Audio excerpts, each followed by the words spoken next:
The end game antagonist, the final villain of the final game of our campaign, should be something truly special. We really want the players to dive deep into all their abilities, all their things. They're not going to take them with them when their character retires, so now's the time to use them, and we need a villain that is truly going to let them feel like they got to use all the things they've earned through the campaign, whether that's items or abilities or anything like that. I'm James, this is DM with a Day Job, and we're going to be taking a look at the version of Strahd that I ran for the ending of my Curse of Strahd campaign. My Strahd is facing off 5 level 11 adventurers, a wizard, a warlock, a cleric, a monk rogue, and a fighter. But they also have with them 3 NPCs. They have Esmeralda, Ismark, and Arena. Ismark and Arena are only level 5 adventurers. I leveled them up a little bit because my players really wanted to bring them along. In the story, they enjoyed the characters, they had a lot of fun with them, and they felt like Arena deserved a chance to finally face Strahd, this person that's been tormenting her basically all her life, at her previous lives. So they wanted her to come along, and they were a little intimidated by the fact that she only had 14 hit points. So to match what they had done in the story to the mechanics, I leveled her up. Strahd is encountered down in the bowels of Castle Ravenloft in his tomb per the reading at the beginning of the campaign. So looking at the attacks here, starting with the multi-attack, I just added more multi-attacks because I've got so many characters facing off against Strahd. I really need to be able to attack multiple people or really focus on one. And since they are level 11, they'd be able to weather that attack without being mortally wounded unless they took multiple rounds of it. And the cleric and the other people that could heal weren't watching, and they didn't think about defense at all and whether maybe I should get out of this. So then I went to look for something that I could use as an iconic ability. Of course, the bite comes to mind. He is a vampire. But it's a little weird to me that a vampire would grab onto someone and start drinking blood from their neck if there are people stabbing you with swords, trying to stake you to death, and throwing magic spells at you. You'd want to try to isolate them. That made me go back to things like Castlevania.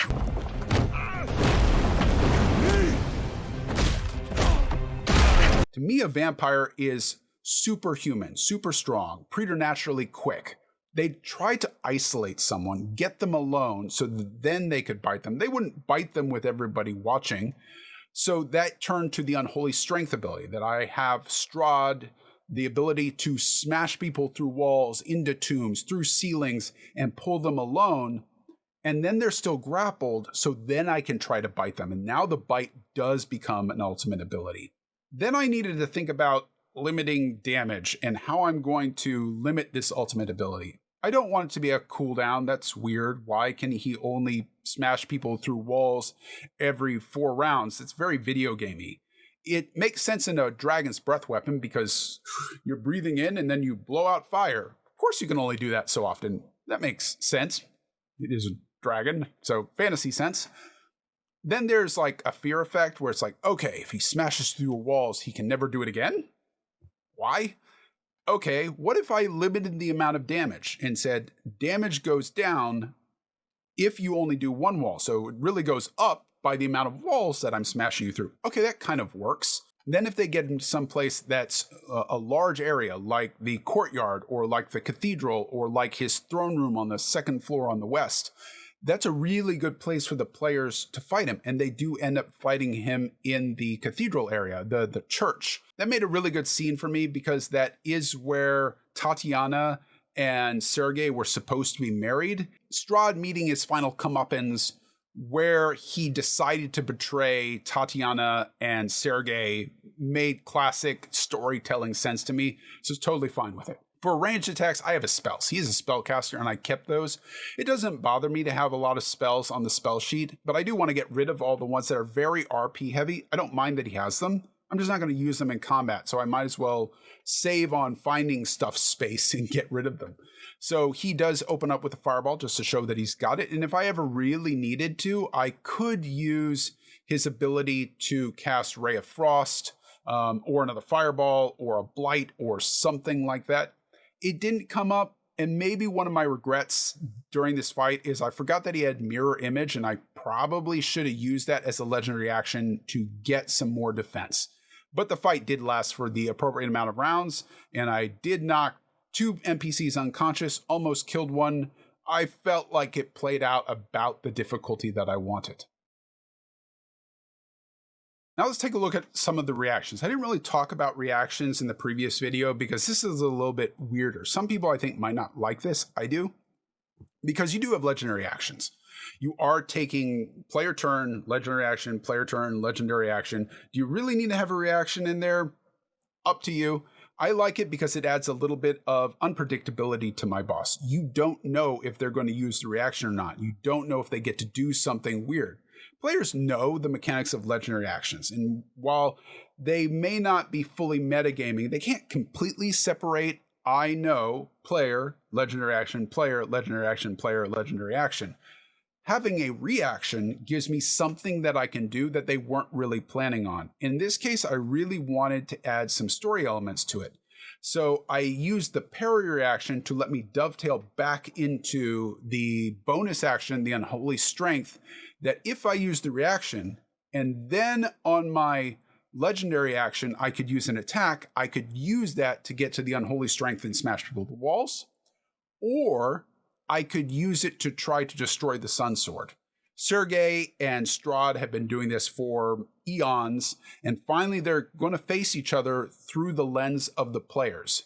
So I gave him the ability to try to destroy the Sun Sword. Every time it hits him, if he hasn't used his reaction, he can use it to try to force his darkness against Sergei's light.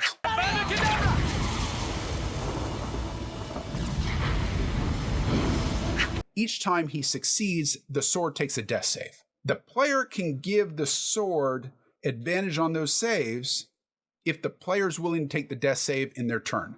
I have no problem with that. This is the final battle. If a player dies, this is the place for it, where they die putting down Strahd or failing to do so.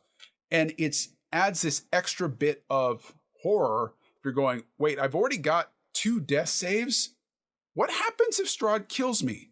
Well, his evil has seeped into you, his darkness, and you are going immediately to dead and possibly resurrected as a vampire. They're even more afraid of dying, and the cleric is even more on edge of, no one can die. This is bad. This also allows them to feel like the Sun Sword, which was a character that they talk to, that they converse with Sergei, is under threat here, that the stakes are that high that a soul could be lost. He has a couple that are really good in the module as written. His ability to pass through walls is aces. Also, his ability to call up spirits that attack. That's also fantastic. I upgraded that and I use it as a supplemental AoE attack that all the dead adventurers, those people that there on the ghostly march, they come swarming in and attack the players and do damage to them as kind of ectoplasmic spirit damage, psychic damage. I also gave him here the ability that the castle is his place of power.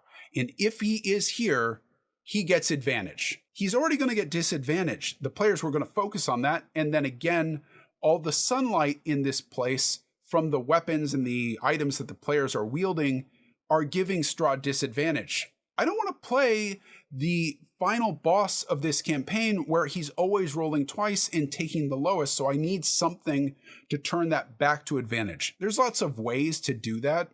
I could give him other vampires. I could bring in bats and wolves, but they weren't going to last long enough. And it was iconic to Strahd that this is his home. This is where he has lived for millennia, and he knows where it is, and he's fought people before, and he is the antagonist of the story. Of course, he has advantage on everything. So it felt good to the players that they were undoing that and giving him disadvantage to wipe it all out and go, no, he doesn't have to do that anymore. We're good. We just have to take the normal hit. My one major regret from this fight when I ran it was that I really didn't get to use his ability to turn into a bat swarm or a wolf because I didn't rewrite the ability the first time so that I could change to those forms while in sunlight.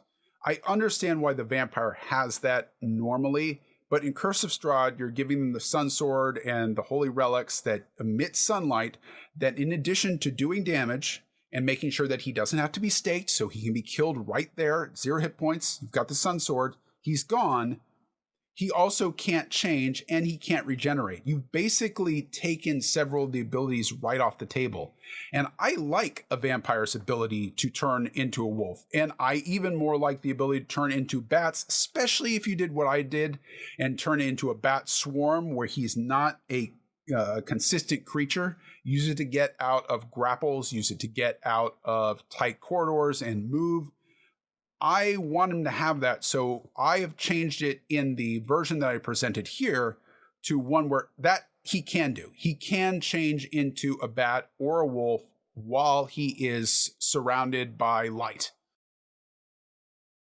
Kazamir died very early on in my Curse of Strahd game in Angervostholt. There was a trap there with a bunch of ghosts. The players ended up fleeing Angervostholt and coming back later, but they never found Kazamir's body. Kazamir has joined with the Dark Vistani, the Vistani that have decided, you know what? Strahd feeds on all the people that have made our lives miserable. So we have a righteous anger that they're using for evil purposes, those that aren't with Madame Ava. In fact, they captured Madame Ava, and she is a victim there. If they manage to save her and rescue her, Madame Ava uses her curse, her blessing, to give the players the ability to take a long rest by calling on the power of the Vistani to reinvigorate them, step out of time, and get back their abilities before they face Strahd. I played this fantastic version of Bloody Tears through Roll20. That's a Spanish guitar version. I'll link to it down in the description there. Players loved it. Even the player that used to play Kazamir is like, this guy is awesome. I love this guy. And this is everything I've ever wanted from Curse of Strahd. Multi-attack, of course, because I need to attack multiple things. And because he is a bard, and to me, that flamboyant, swashbuckling style of the rapier and the dagger fits with the bard.